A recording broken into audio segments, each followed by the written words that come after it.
Apa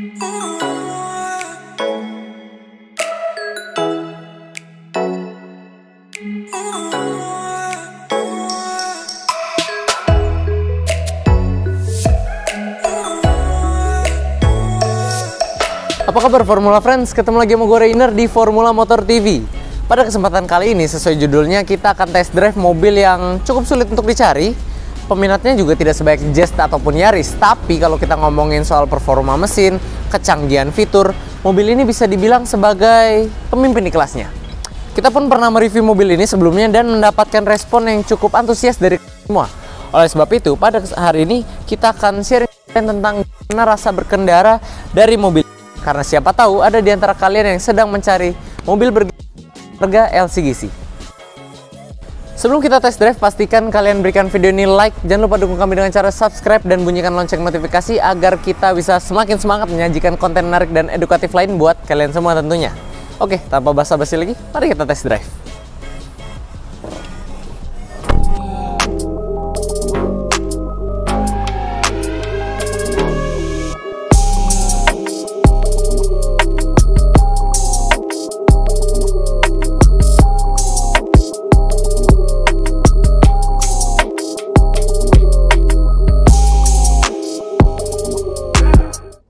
Oke, sekarang kita udah di dalam dari Ford Fiesta S 2013 ini. Dan seperti biasa, kita coba dulu U-turn dari hatchback yang berasal dari Amerika ini. Karena mobil ini sebenarnya cukup asik ya. Di Amerika itu mobil ini cukup terkenal. Salah, mesin tapi lupa pakai yang kanan. Karena ini mobil Amerika, jadi dia ketuker ya. Sen nama wipernya itu beda tempat. Nah, sekarang kita mau U-turn dulu. Kita rasakan apakah radius putarnya ini besar atau kecil. Sempit gak sih sebenarnya? Tapi harusnya sih enggak ya, karena ini mobil yang didesain dengan cukup praktis untuk melewati jalanan di perkotaan. Dan oke, mantap. Kita dapat radius putarnya nggak ada masalah untuk di daerah perkotaan ya, untuk U-turn. Oke, selanjutnya kita bahas fitur dari Ford Fiesta S 2013 ini. Mobil ini berasal dari Amerika ya, dan kalau kalian biasa melihat hatchback Jepang, kalian pasti ngeliat dashboard ini tuh beda banget udah rasanya. Mulai dari head unitnya aja dia beda sama mobil-mobil Jepang ya, yang biasa coba pakai head unit aftermarket. Kalau ini dia sudah terintegrated, hampir semua integrated dan built-in. Dan mobil ini juga salah satu yang tercanggih di kelasnya pada zamannya, karena mobil ini punya fitur voice command. Di sini di dekat tombol audio steering switch. Jadi kalau kalian mau ganti saluran radio ke radio atau mode-nya jadi mau Bluetooth atau yang lain, itu kalian bisa atur dari voice command, kalian tinggal pencet aja. Nah, terus juga mobil ini karena ini tipe tertingginya, dia sudah pakai start-stop engine. Jadi kalau ini mobil ini nggak kalah dari Honda Jazz atau Toyota Yaris pada zamannya. Selain itu, mobil ini juga headlamp-nya udah auto. Nah, auto headlight ini yang belum dimiliki Honda Jazz dan Toyota Yaris ya, atau rival-rivalnya pada zamannya. Nah, selanjutnya kita bagian bahas head unitnya. Kalian pasti asing dengan bentuknya. Mungkin buat kalian terlalu terbiasa dengan hatchback Jepang, ini agak rumit mungkin ya. Padahal kalau kalian udah biasa pakai mobil ini tuh cukup user friendly gitu loh. Walaupun tombolnya terkesan banyak, tapi karena kalian ada voice command dan ini juga bisa kalian hubungin ke HP kalian lewat Microsoft Sync yang ada di sini. Nah, itu penjelasannya gue udah pernah jelasin lebih lengkap di video review kita yang satu ini, karena gue sudah sempat review Ford Fiesta waktu itu. Kalau kalian mau lihat penjelasan lebih detailnya ada di situ, tapi gue akan menjabarkan fitur-fiturnya aja di sini ya. Nah, Microsoft Sync itu dia cuma bisa mengkonekin HP kalian, jadi bisa kalian melakukan panggilan telepon atau memutar lagu dari koneksi itu. Nah, selanjutnya pindah ke bawahnya, kita ada menemukan panel-panel pengatur suhu AC di mobil ini yang sudah digital, dan itu keren. Jadi mobil ini terlihat modern ya, senada lah dengan fitur-fiturnya yang memang sudah modern dan terdepan pada zamannya. Selanjutnya dia juga sudah ada electric mirror, yaitu cukup standar lah ya. Dan selanjutnya yang gua suka juga sentuhannya itu dia ada ambient light yang kecil di sini, warna oranye ini. Ini mengingatkan gua sama mobil-mobil di BMW yang dia ada ambient kecil ya di sini. Gunanya ya buat menerangi, tapi kecil juga sih. Tapi gua nggak tahu ya, secara fungsi mungkin nggak terlalu berguna, tapi itu terlihat mewah menurut gua. Nah, selanjutnya kita bahas dari kekedapan kabin dari mobil ini. Gimana kekedapan dari mobil hatchback Amerika ini? Menurut gua, well, bagus. Bahkan kalau gue nggak salah dengar ya, ini sih bisa dibilang lebih kedap dibanding Honda Jazz. Karena kalian nggak bakal nemuin bunyi itu kalau kalian ngetuk plafon Jazz. Mungkin dia peredamannya lebih dipikirkan oleh Ford, memang buat kenyamanan penumpang dari mobil ini. Jadi kayak kita lagi syuting lagi hujan gini tuh suaranya minim. Dan tadi ada motor yang knalpotnya racing juga lebih minim gue rasa dibanding hatchback yang gue udah pernah coba sebelumnya. Tapi kalau kalian agak kencang bawahnya, ya bunyi dari ban itu masuk ke kabin tapi terminimalisir. Kalau engine noise itu dia tetap masuk, tapi kalau engine noise nggak masalah karena kan kita jadi seru gitu buatnya kalau jalan kosong kita melati. Nah terus kalau soal visibilitas, mobil ini dia mirip-mirip kayak Jazz ya. Dia punya di antara pilar A-nya ini dia ada kaca kecil yang buat kita bisa ngelihat sudut blind spot kita ya, dari arah depan. Dan buat gue itu bagus, cukup membantu. Walaupun yang sebelah sini kita dari sisi pengemudi sini kita agak ketutup, kita mesti nengok gitu baru kelihatan kaca kecilnya. Tapi selebihnya nggak masalah. Mobil ini tidak memiliki masalah visibilitas untuk pengemudi. Nah, selanjutnya kan pasti penasaran kan gimana sih bantingan dari mobil ini. Gimana rasa shock breaker bekerja, apakah keras apa enggak? Kita tes. Ada speed bump sekarang. Sebenarnya tadi gue udah coba. Gue juga sebenarnya pas pertama kali ngerasain gue juga kaget karena ini mobil sport banget. Seperti yang kalian tahu, mobil ini sempat dipakai sama Ken Block, drifter Amerika, pembalap Amerika untuk ngedrift pakai mobil ini. Jadi gue rasain mobil ini adalah mobil yang memiliki potensi untuk sangat sporty. Jadi gue rasa aja kalau shock breaker keras itu ya udah wajar. Tapi ternyata empuk banget. Bukan empuk, sorry. Ini bukan empuk. Kalau mobil empuk itu sedan mewah itu empuk, kalian akan berasa limbungnya kan. Tapi ini shock breakernya bekerja dengan sangat baik, atau mungkin bahasanya dewasa kali ya. Karena kalau kita pelan pun dia ngeredamnya berasa banget ke kitanya gitu loh. Apalagi pas kenceng itu nggak berasa lah speed bump yang kasar ini. Jadi yang bisa gue tarik kesimpulan dari shock breaker Ford Fiesta S ini so far the best yang pernah gue alamin untuk hatchback kelas ini ya. Ya hatchback kelas ini bisa dibilang dia persaingan langsung dengan Honda Jazz, Toyota Yaris, atau Suzuki Swift yang kemarin gue udah coba dan menurut gue itu nyaman. Tapi ini karakternya beda dan ini menurut gue lebih nyaman dari semuanya. Jadi jangan kira mobil ini cuma sporty tapi gak enak dipakai. Selain fiturnya banyak, mobilnya enak kok dipakainya.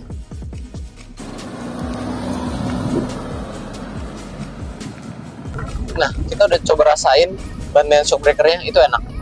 Kalau duduk di sini rasanya gimana? Apakah mobil ini ergonomis atau enggak? Dan menurut gua jawabannya masih oke. Karena pertama dari bentuk seatnya ini dia udah jok kulit ya by the way. Dia bentuknya semi bucket seat, jadi badan kalian tersangga dengan baik dari punggung sampai kaki sini. Paha gue juga tersangga dengan baik. Dia ada armrest di sebelah kanan sini, cuman sayangnya yang di kanan di kiri itu nggak ada karena dia nggak ada console box. Jadi mungkin beda sama mobil Jepang yang lain biasa ada console box di tangannya, dia nggak ada. Jadi kalian nggak ada yang bisa dijadikan sandaran tangan di sebelah kiri sini. Kalau buat setir sendiri dia bisa diatur secara tilt, tapi belum bisa teleskopik. Jadi terbatas sih ya, tapi seharusnya nggak sulit menemukan posisi berkendara yang enak di Ford Fiesta ini. Oke, sekarang kita mau coba handling dari Ford Fiesta ini. Kita mau coba seberapa banyak body roll yang kita rasakan jika mobilnya dibawa zigzag. Dan kalau gue boleh tebak dulu sebelum kita coba, dari karakter suspensi yang enak seperti tadi itu, gue rasa body rollnya akan minim. Kita coba aja langsung ya, jalan sudah kosong. Mari kita coba zigzag.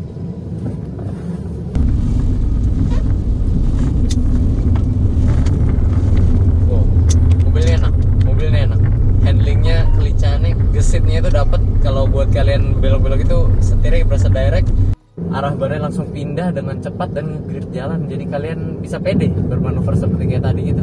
Gak heran Ken Block pilih mobil ini pakai mobilnya dia. Dan ya, sesuai ekspektasi gue tadi, mobilnya enak. Kalian gak perlu takut body rollnya terlalu mengguncang terlalu baik atau gimana. Dipakai buat harian juga enak. Kalau kalian juga diam-diam berjiwa racing, mobilnya juga enak. Nah, kita udah coba hampir seluruh rasa berkendara dari Ford Fiesta ini. Sekarang gue mau lihat angka konsumsi bahan bakar yang kita dapatkan setelah berkeliling selama kurang lebih 15 menit. Di MID-nya yang menampilkan informasi yang cukup lengkap, dia mencatat angka 7,3 liter per 100 km. Kalau angka itu dikonversikan, kita akan mendapatkan angka 13,7 km per liter. Untuk mobil 1500 cc, menurut gua ini sangat irit untuk sebuah mobil Amerika yang mungkin kalian nggak tahu stigmanya ini boros apa enggak. Nah, yang kita dapatkan segitu angkanya. Menurut kalian itu boros apa enggak? Tulis komen di bawah. Oke, kita akan coba 0 sampai 100 dari mobil ini. Penasaran? Start.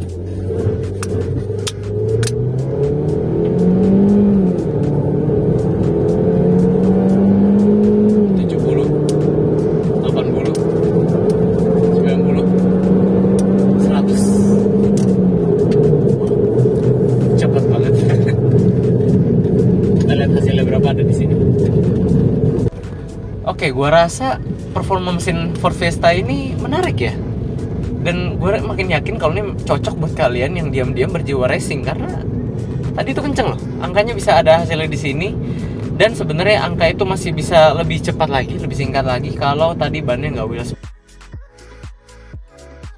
Mungkin itu bisa disebabkan karena bermacam-macam hal, tapi salah satunya bisa jadi karena torsi bawahnya dia kuat dan bannya nggak kuat gripnya.